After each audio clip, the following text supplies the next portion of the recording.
So this is more like a pretty real-life update video on the GTX 580. I'm currently in the middle of benching it, and yes, it has been upgraded. So I think you can... No, okay, it completely melted. I just threw a bunch of ice in there. Yeah, the temperature came down a bit. Don't know if it's going to really help. So you can see I managed to bump the card up to over 1 GHz. I don't know if this one's stable. 1029 gets through a benchmark, and before our water gets hot again, I'm going to run Firestrike once. And while this loads, I can talk a bit about what I did to the card or my test system as a whole. So I've got benchmarks, Firestrike, and run. So, I water cooled the card. So normal morphase, but that's probably gonna go back on there for long-term use because this is a really short-term setup. So I have the card in the vertical mount. I put my DIY loop on it. So this is a really cheap water block from eBay, alongside with the also really cheap radiator from eBay, with basically everything about this loop is cheap. Even the pump in there is my old aquarium pump. Okay, it's not running.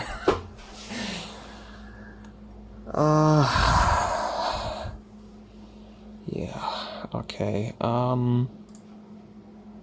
Let's go back to 1030. I enter 1030, but it goes to 1029. The card behaves a little bit weird. You have to enter a higher clock number to get it up to a certain clock. Like if you type 1029, it's not going to 1029, but if you write 1030, it's going to 1029. Bit weird. Yeah, it's also pretty much the oldest graphics card I bothered to do something with. So yeah, that may be something that people are used to, that I'm just now running into because I'm not that old. So yeah, started running. You can see it's at 1029. And temperatures are a bit higher than I would like. It goes to 35 degrees sometimes. Should have changed the water before I put the ice in. I actually think the ice didn't have any effect. So this might even crash, while it did run before with just tap water. So yeah. But it's running okay. You can see in the when it does the transition, when it goes to another test, you can kind of see the artifacts, which I think are GPU stability. So we are really pushing the GPU to its edge right here. So yeah. So it seems to be running. I actually don't know if you can. I don't know if it picks up on the camera, but you can actually hear the VRM working when the card does something, because the coil run is pretty extreme actually. It wasn't before, so my voltage mod pretty much made the coil run go straight up to 11. Yeah, and also the VRMs get kinda hot, which is why I have these fans here. So the right one is only for VRMs, while the left one is for the VRM modules around here, which are they're okay. They're a bit warm, but they are okay. And then the VRM heatsink behind here, and it's also a bit warm, but not that warm. It gets pretty hot if I run a stress test, but this is just a simple benchmark.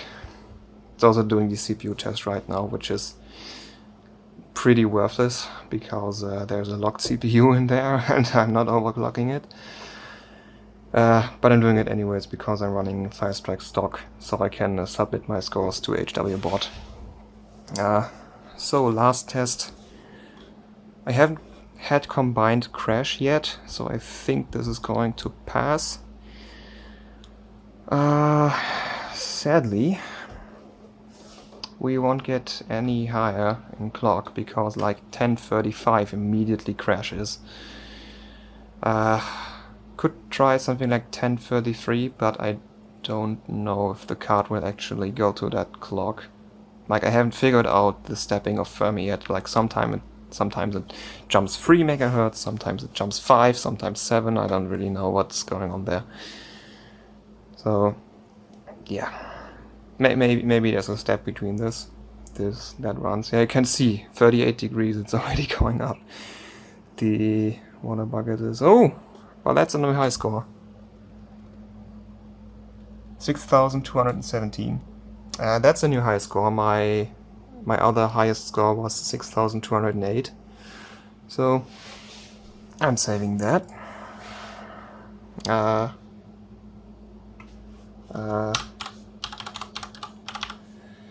Fire strike 6217. Save. Let's see how we did. Should be better than like 21% or something. Yeah, better than 21% of our results. Like, that's not impressive, but it's a GTX 580. So, yeah. Yeah, so it's also reading this as 1030. Memory speed 1163. That's actually the clock my 780 Ti ran at for core. So this makes me believe that this right here, this 2325 that I said, is actually the real speed, so effective speed, while this is the speed you usually see in MSI Afterburner, which might be a problem because I submitted the 2325 value to HW Bota, so I might have to fix that. Yeah, everything else is pretty much... Like, I run my weird memory setup with these 2 Crucial RAM sticks and then the other 2 Corsair ones matched in there. So they are all running at 600 megahertz. I don't know which timings, because this board doesn't support any kind of overclocking. Like, I can set a CPU ratio, but it doesn't do anything because it's a locked CPU. So, yeah.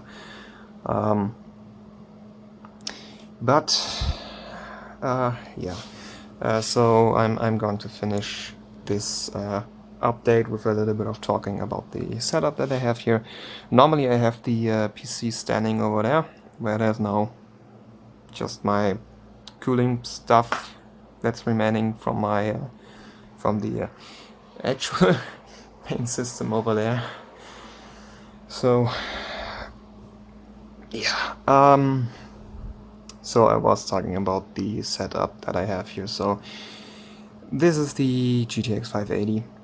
I have the 2 fans here, and I have my cheap eBay block that was previously used to cool the CPU in there, but obviously now I have the AO, so I didn't really have a reason to use it anymore because an AO is a lot less sketchy, but I found a new use today by using it for my graphics card. And fun fact about this block, this is actually the same block that Jace 2 Cents used for his 2080 Ti when this whole RipGN beef thing started. So this is the same block, meaning it has a track record of working. Like, it's far from being a real block you should use, but it's a lot better than even the Morpheus cooler. And yeah, so I chose to use this one, but you can also see that it's on there at an angle and there are no screws in the actual mounting positions, because the NVIDIA hole spacing for all the mounting here is a lot smaller than on the newer Turing cards. So the holes don't line up, because there are these cutouts here. I don't know if you can see them, it's pretty dark. Basically there are these cutouts here, and that's where the screws would be, so I can't use this mounting plate. So I just thought Well, it's a $15 block, so if I break it I can just buy a new one. So I just drilled 2 holes, like these 2, into the mounting plate and just used 2 screws to put it on. It worked. I would really like to have 4 screws on there, but I can't with this mounting plate. So I'm gonna have to live with that, and since it works, I'm like actually pretty okay with it. So then the rest of the system, like this is the definitely the most janky part of the whole loop. This is just a Nutella glass with a repurposed energy drink bottle in which there is a old aquarium pump which pumps the liquid into the block, and then from the block into our water bucket, which had ice in it for a really short amount of time, like so ran out of ice. I really expected this to work better, but yeah, I don't have a chiller, so I don't know. I could get dry ice and throw it in there, but that would be a pretty bad idea because it would do the gassy thing and would flood my room with all that gas. Don't know if I'd want that. Well, anyways, the rat is in this bucket, and yeah, it's the max temps are lower than when I just. So this is what I used previously. It just the most powerful 140mm fans that I could find taped together, and I have them at full blast. Like I'm using this Fantex fan hub, which is just set to full blast over here. So it's blasting really good. So should hear that. So yeah, the one is a Be Quiet Silent Wings 3, which is not silent actually. It's when it's running at full speed, it's pretty loud. It's louder than this one. This is a Corsair HD 140 RGB that I had left. Like I had it in my main system, but since that one is now custom water cooled, I had to throw this one out. So it just was there, and now I'm using it for the radiator when I'm air cooling it. So yeah, using the bucket, my max temps go down to 35 degrees, whereas before the loop would equalize at like 44, 45 degrees if I run a stress test. If I'm just doing short tests, it goes to like 38 to 40. So the max temps are a bit lower if I use the bucket. But the thing is, because I have no ice to put in there, it heats up pretty fast. So after 15 minutes, the water in there becomes too warm, and your the max temps are getting close to the just air temps, and I have to swap out the water and get new tap water. So I'm wasting a lot of fresh water using this.